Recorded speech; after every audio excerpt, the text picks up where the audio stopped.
Chennai RK நகரில் 1000 பேருக்கு தலா 5 கிலோ அரிசி, வேட்டி, சேலை உள்ளிட்ட நலத்திட்ட உதவிகளை சட்டமன்ற உறுப்பினர் ஜே எபினேசர் வழங்கினார். தமிழ்நாடு முதலமைச்சர் அவர்களின் பிறந்தநாள் விழாவை முன்னிட்டு சென்னை ஆர்கே நகர் சட்டமன்ற தொகுதிக்கு உட்பட்ட தண்டையார்பேட்டை சுனாமி குடியிருப்பு பகுதியில் 1000 பேருக்கு நலத்திட்ட உதவிகள் வழங்கும் விழா நடைபெற்றது.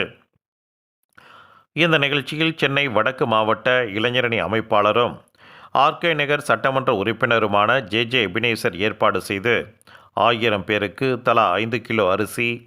வேட்டி, சேலை உள்ளிட்ட நலத்திட்ட உதவிகளை வழங்கி தமிழ்நாடு முதலமைச்சர் அவர்கள் தமிழ்நாட்டில்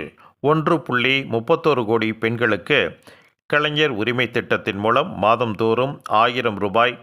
மாணவ மாணவிகளுக்கு புதுமை பெண் திட்டம் மற்றும் தமிழ் புதல்வன் திட்டத்தின் மூலம் மாதந்தோறும் 1000 ரூபாய், காலை சிற்றுண்டி,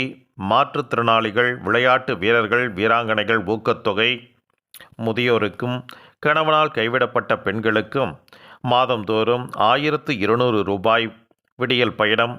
உயர்கல்வி படிக்கும் 20 லட்சம் மாணவ மாணவியருக்கு மடிக்கணினி உள்ளிட்ட அவர் செய்த எண்ணற்ற திட்டங்களையும் சாதனைகளையும் எடுத்துரைத்தார். இந்த நிகழ்வில் மண்டல குழு தலைவர் நேதாஜி கணேசன், பகுதி செயலாளர்கள் லக்ஷ்மணன், ஜெபதாஸ் பாண்டியன், வட்ட செயலாளர்கள் போத்துராஜா, நாகராஜ் உட்பட